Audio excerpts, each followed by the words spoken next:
Hello friends, welcome to Suji's உலகம். நம்ம சேனலை ஃபஸ்ட் டைம் பார்க்குறீங்கன்னா மறக்காமல் சப்ஸ்கிரைப் பண்ணிக்கோங்க. பக்கத்தில் இருக்க பெல் பட்டனை கிளிக் பண்ணிவிடுங்க. அப்போ தான் நான் போடுற வீடியோ உங்களுக்கு நோட்டிஃபிகேஷன் வரும். வாங்க வீடியோக்குள்ளே போகலாம். இன்றைக்கி பார்க்க போகிற ரெசிபி பார்த்தீங்கன்னா ஒரு ஈவினிங் ஸ்நாக்ஸ் ரெசிபி. ரொம்ப சட்டுன்னு ஈஸியாக செய்யக்கூடிய ரெசிபி. இது எப்படி செய்யலான்னு பார்க்கலாம்.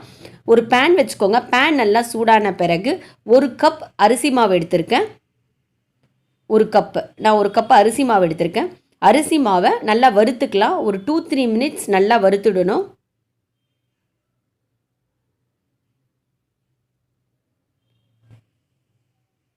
அரிசி மாவு நல்லா வறுத்துட்ட பிறகு அதில் ஒரு ஸ்பூன் நெய் சேர்த்துக்கலாம். நெய் சேர்த்து அந்த மாவோடு நல்லா கலந்து வறுத்து எடுத்துக்கலாம். ஒரு 3 மினிட்ஸ் வறுத்தா போதும். நெய் சேர்த்த பிறகு ஸ்நாக்ஸ் நல்லா வாசனையாக இருக்கும். இந்த மாதிரி கீ சேர்த்து அரிசி மாவோட வறுத்து எடுத்துகிட்டு இப்போ ஆற வச்சுக்கலாம். இதில் நம்ம மசாலாவை சேர்த்துடலாம். ஒரு ஸ்பூன் ரெட் சில்லி பவுடர் சேர்க்குறேன். ஒரு ஸ்பூன்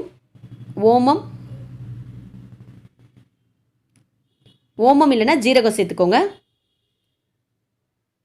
பெருங்காயத்தூள் ஒரு பிஞ்சு, கலருக்காக கொஞ்சம் மஞ்சள் பொடி சேர்க்குறேன். அவ்வளோதான். நல்லா தண்ணி தெளித்து பிசைஞ்சு எடுத்துக்கலாம்.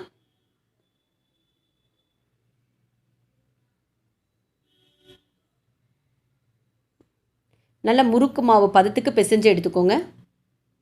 உப்பு இப்போ பார்த்து சேர்த்துக்கோங்க. உப்பு கொஞ்சம் கம்மியாக இருக்குது. நான் இப்போ சேர்த்துக்கிறேன்.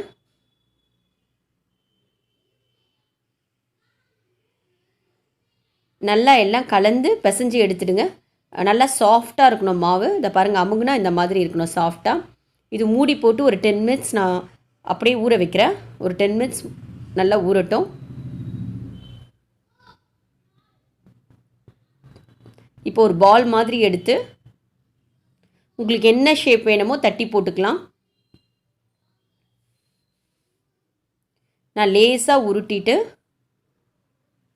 முறுக்கு மாதிரி நீட் ஷேப்பில் போட போகிறேன். நான் இதில் பார்த்திங்கன்னா நான் ஆல்ரெடி ஊற வச்சுருக்க கடலை பருப்பு ஒரு 1 hour ஊற வச்சு நான் ட்ரை பண்ணி வச்சுருக்கேன்.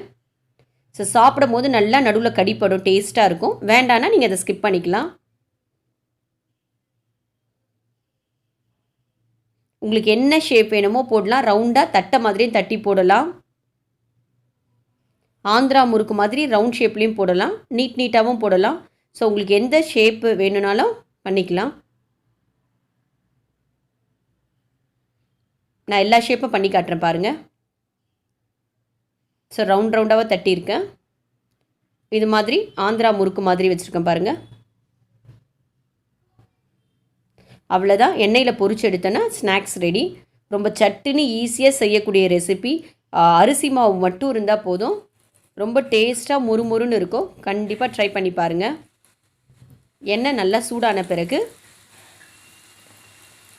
நம்ம சேர்த்துக்கலாம்.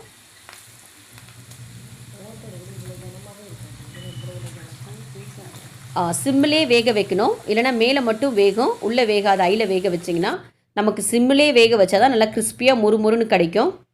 ஃப்ரண்ட் அண்ட் பேக் 5 மினிட்ஸ் வேக வச்சுருங்க. இப்போ நான் எடுத்துடுறேன் பாருங்கள். கிறிஸ்பியாக அந்த கடலைப்பருப்பு சாப்பிடும்போது ரொம்ப க்ரன்ச்சியாக டேஸ்ட்டாக இருந்தது. ரொம்ப சட்டுன்னு செய்யக்கூடிய ரெசிபி இது. 5 மினிட்ஸ் போதும். அவ்வளோதான். ஈவினிங் ஸ்நாக்ஸ் ரெடி ஆகிடுச்சு. நான் சொன்ன மாதிரியே ட்ரை பண்ணி பாருங்கள். Thanks for watching this video. Please like, share and subscribe my channel. This is bye from Suji.